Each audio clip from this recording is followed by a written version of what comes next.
The first game of my senior year, I'm in great shape. But unfortunately, I broke my foot. I had never been hurt a day in my life. My very first game, I broke my foot. I threw me a pity party. My trainer came to me and says, Walter, we can get you back for the Big Ten season. We can get you back, son. We can get you right back in 5 weeks. I said, Roger, when I come out of surgery, I want you to take me to the stationary bike, put me on the bike and take my cast to the pedal. But Walter, when you come out of surgery, you're gonna be on morphine and you won't feel like it. Go back and rest. I said, Roger, I don't have time to rest. Can you do that favor for me? Can you take me to the stationary bike, put me on the bike and take my cast to the pedal? As soon as surgery was over, he carried me to the stationary bike, put me on that bike and he take my cast to the pedal, and I had a customary workout that was symbolic that I don't have time to rest. I had tears in my eyes as I pedaled that bike, and I thought to myself, I can't quit. I can't give up. I came back in 6 weeks. We playing against the Ohio State Buckeyes on national TV. They had a guy named Jimmy Jackson at that time. On national TV, me and Jimmy Jackson are going at it. In the first half, I had 15 points, 5 rebounds, and 5 assists. And as the first half ran out, I pulled up for my patented baseline jump shot, and I felt my foot break again. I've been trained to follow through. Every day in practice, my coach would say, Walter, shoot it like you own it, baby. Shoot it like it's yours. Even though I felt my foot break, I still followed through. And my last college basketball shot went in all nets because I've been trained to follow through.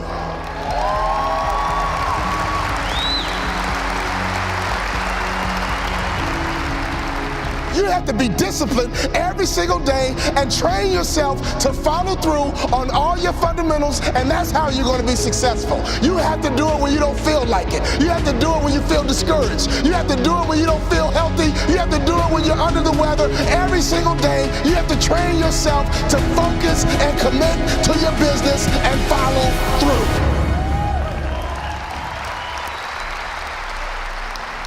My college career was over. I got offered a job to become a hospital administrator. 2-year program, $75,000 job. And right before I took the job, my daddy called me on the phone. Let me tell you about my daddy. When I was a little boy, my daddy would always pick me up. When he came home from work, he picked me up. When he saw me in the nursery after church, he picked me up. No matter how long he worked, no matter how tired he was, my daddy would always pick me up. So when I had my kids, I would always pick up my kids. When I got home, sometimes I was tired. They have a bottle in one hand, and they just lifted up the other hand, and they knew what daddy was supposed to do. My job was to pick them up. This is a spiritual interaction. When you pick up a child, it is a spiritual transaction. When you pick up a child, you change their perspective. When you pick up a child, all of a sudden they can see the world the way you see it. I don't care what your children have done, there is nothing they can do for you to stop picking them up. Well, my daughter's a drug addict, I don't care, pick her up. My son messes up, I don't care, pick him up. I don't care. You pick them up. That is your job, mama. That is your job, daddy. That is your job, grandma. That is your job, granddad.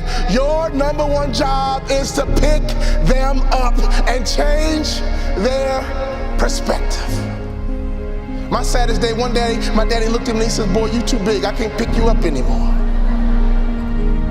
But when he couldn't pick me up physically, he would pick me up emotionally. He would pick me up spiritually. I had a great dad because he would always pick me up. He would always change my perspective. So my daddy called me on the phone, he asked me a question. He said, son, you had a tough year, what's next? I said, Dad, I'm gonna be a hospital administrator. He said, not bad, but let me ask you a question, son. Do you believe you're an NBA player? You can't outproduce your self-image, son. If you don't think so, go take the job. But if you believe you're an NBA player, go for it. My dad had the self-control and discipline and waited for my answer. And my answer was yes. You're right, Dad. I can't work the rest of my life. But playing in the NBA is a dream I've had ever since I was a little boy. He said, go for it, son. I limped back into my coach's office with a cast on my foot. I said, Coach, what do I need to do to play in the NBA? I asked that question 4 years in a row. With tears in his eyes, he said, son, when I recruited you, I heard you was a mama's boy. But I'm here to tell you, you're just like your daddy. But what do I need to do to play in the NBA? He said, do two things you can play in the NBA. Lose 20 pounds and shoot a three-point shot with range, you can play in the NBA. I think you should be a motivational speaker, son, but if you lose 20 pounds and shoot a three-point shot with range, you can play in the NBA. I lost 20 pounds, and every day I would shoot 500 shots a day, every single day. I got invited to training camp with the Dallas Mavericks, and not only did I make the team, I became the first ever undrafted rookie free agent in the history of the Dallas Mavericks to start opening night. Could you imagine what was going through my mind? I had not started a basketball game since high school. I got to the arena and they dimmed the lights and they put the spotlight right on me. Right through the spotlight, I saw my mom, my dad, and all my brothers and sisters. They surprised me at the game. Then I saw my dad. And I just pumped my fist. And he pumped his fist. And tears streamed down my face. Thank you for all those timeouts. Thank you for making sure I was always home when the street lights came on. Thank you for making sure I could always hear your voice. Thank you for always changing my perspective. I know what it feels like to sit on a bench. I know what it feels like to get knocked down. I know what it feels like to have a hope and a dream, and nobody believes in it but a few people. Go for your dreams. Don't live life with regrets. Go for your dreams. Don't live life with regrets. Go for your dreams. Don't live life with regrets. I could always hear my daddy's voice. You have children, you have grandchildren. Can your children and grandchildren hear your voice? I could always hear my daddy's voice. He would say, go out, have a good time, play with your friends, but don't let the street lights beat you home.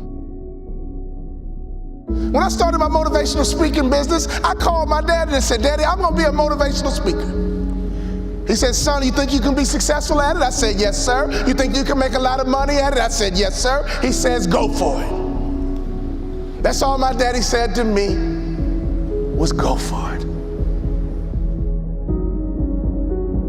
So when I think about life, when I think about my goals, one thing he did for me as a father is to make sure I was always where I was supposed to be. He would have me write my goals down, and he would check in periodically, basically asking me, Walter, where are you supposed to be? Fathers, do you realize how powerful that is?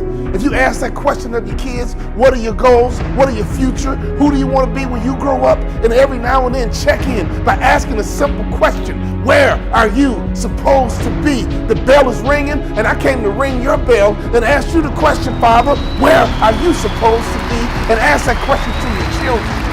Where are you supposed to be? And don't you quit until you're number one.